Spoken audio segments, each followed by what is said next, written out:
What's up, everyone? This is Colt091. Today, we are going to be talking about a pretty divisive subject, or at least a pretty divisive band. We are going to be talking about how Burzum or Varg Vikernes really changed the playing field for black metal. As all of you know, Varg is one of the more controversial figures in black metal. A lot of people love him, a lot of people hate him, but I'll always find it ridiculous how people deny his influence just because of what they think about his personal antics. And he arguably created three genres. He definitively created atmospheric black metal. He definitively created depressive black metal, and I would argue he created raw black metal, but that's a bit harder to prove. First of all, we're listening to Zaster, Gave Through Bloodstained Mirrors, another band who was very inspired by Burzum, as you'll go on and see. I'll mention him again. But yeah, we're just going to go through a bunch of bands who I think are blatant Burzum copies and who have really gone to show how important Varg's style was for the shaping of black metal as we know it. Because I'm willing to bet 70% of the bands that you guys like were influenced by Varg. And regardless if you want to admit it or not, that is an impressive fucking stat. So, the first band we're going to mention, Satanic Warmaster, Overblot.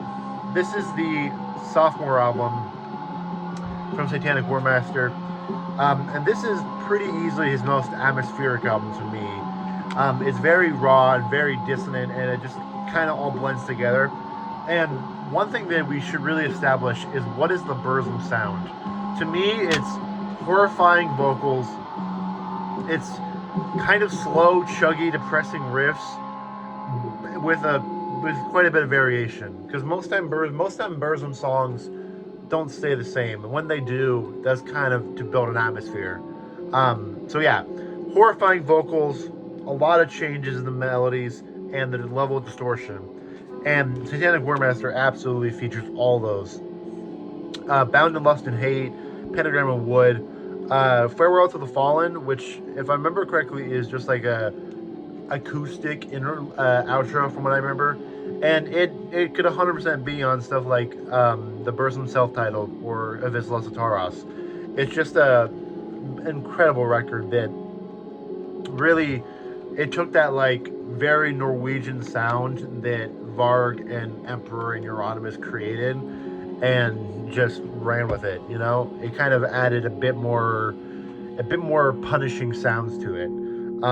Because a lot of the early Norwegian shit I feel like was to create atmosphere, which that stuff's great, don't get me wrong, but I feel like Satanic Warmaster and other bands I'm going to mention went for a more hateful sound as opposed to a more melancholic sound.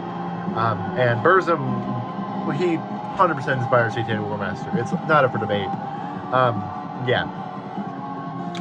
Next we have Mutilation, Vampires of Black Imperial Blood. To me, this is the earliest blatant copy of Burzum. Because at the time, there weren't that many really raw black metal bands. And this came out in 95. At the time, there was just really the Norwegian scene, early Swedish scene, war metal shit like Behere, Blasphemy. I think Conqueror was getting formed around this time. So there wasn't really much raw shit. There was, I think Moonblood formed around this time too, but this came before Moonblood, I'm pretty sure. But either way, when it comes to raw black metal, it really goes Varg, Mutilation, and then the rest is history. There wasn't much in between that. And Mutilation was the one who made Varg's style so common in black metal to me. They were the ones who kind of took it to the next level, and they made it a established sound.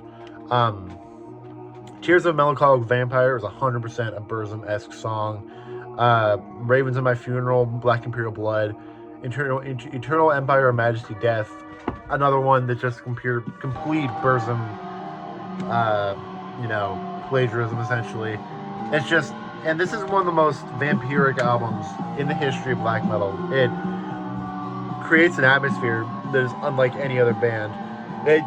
reminds me a lot of like the Burzum self-titled. Sorry, reminds me a lot of the Burzum self-titled, or maybe a little bit Philosophum. But this album to me was a lot more focused on creating a horrifying and disturbing atmosphere than a beautiful atmosphere, and I really like that about it. And it 100% it ripped off Varg, and I'm not. Bear in mind, when I say rip off, I don't mean that as a bad thing. It's just a fucking fact, you know. Basically, all my favorite bands ripped off Varg. Next is Leviathan, Tentacles of Horror. Here's the thing, I don't see much direct influence from Burzum in Leviathan, but he has moments that just straight up sound like Burzum. Heir to the Noose of Ghoul, What Fresh Hell, what's another song I hear? It's the second song. I don't remember what it's called. Heir to the Noose of Ghoul. Heir to the Noose of Ghoul, that breakdown riff at the end, straight up sounds like a riff off Detzming and Var. And the vocals on here are just so pained. They're very reminiscent of the early Burzum shit, especially off the self-titled. And it creates an atmosphere very similar to stuff like Vis Taras or Philosophum. And it's just a fantastic record. It creates an atmosphere, like I've said, from every fucking band. It creates an atmosphere that is unprecedented. And it just, I don't know, it really is a very powerful album. It creates a vibe and image that very few bands can replicate. And you trace all that back to Varg, honestly. Next one, which I think is a pretty damn obvious one, is Judas Iscariot, Heaven in Flames. This is, by a lot of people's accounts, one of the best US black metal bands, and I 100% agree with that. One thing that's really interesting about Judas Iscariot is he is at the forefront, a very raw black metal band, but he has a very healthy dose of synthesizer.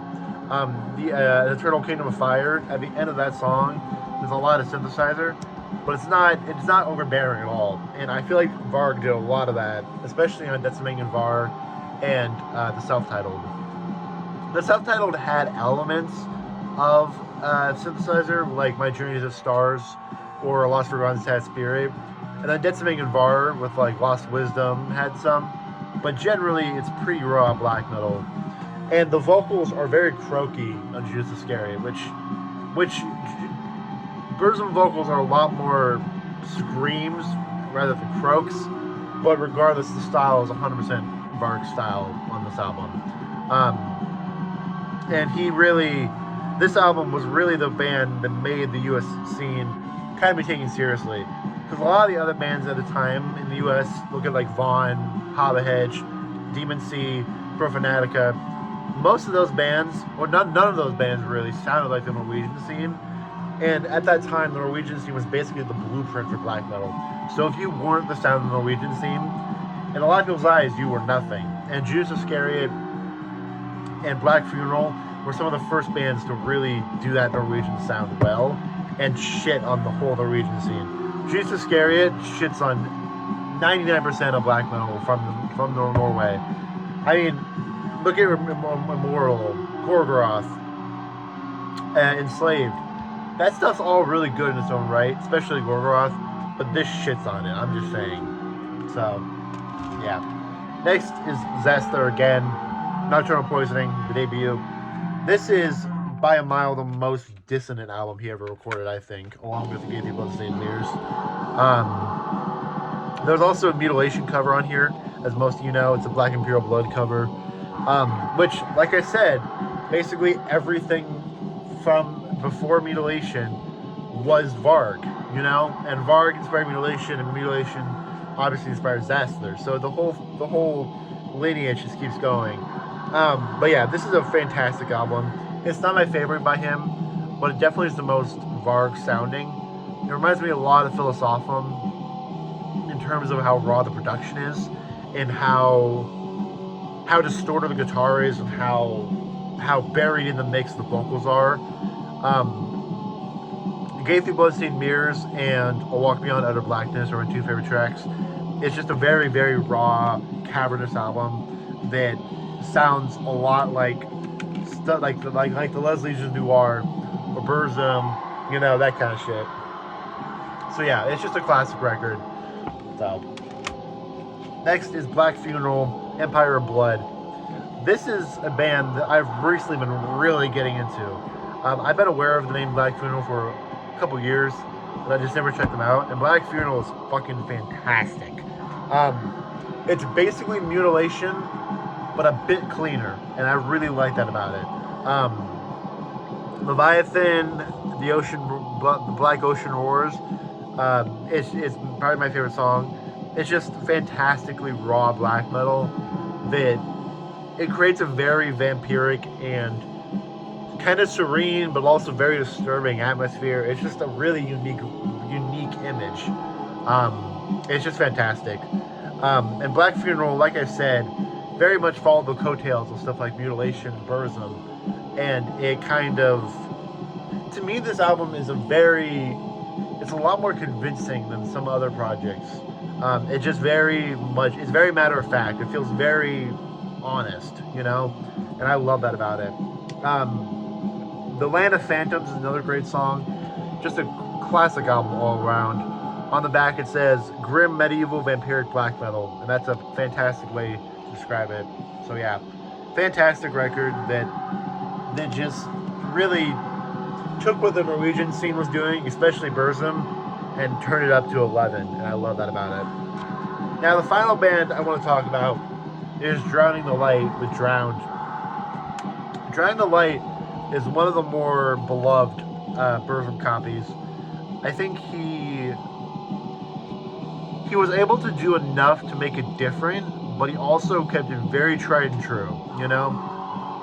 I think a lot of the reasons people don't like stuff like Zaster or like Weakling or whatever is because they're definitely very true black metal, but they have a bit too much avant-garde elements for people to fall head over heels with them.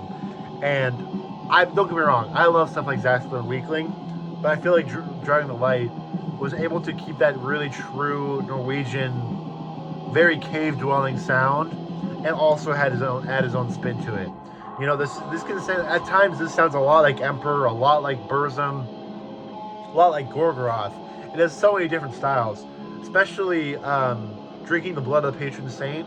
That album has so many vocal lines that just scream Gorgoroth or Enslaved. It's just fantastic. But yeah, this album is all over the place in terms of the sounds it creates, and it creates a fucking majestic atmosphere.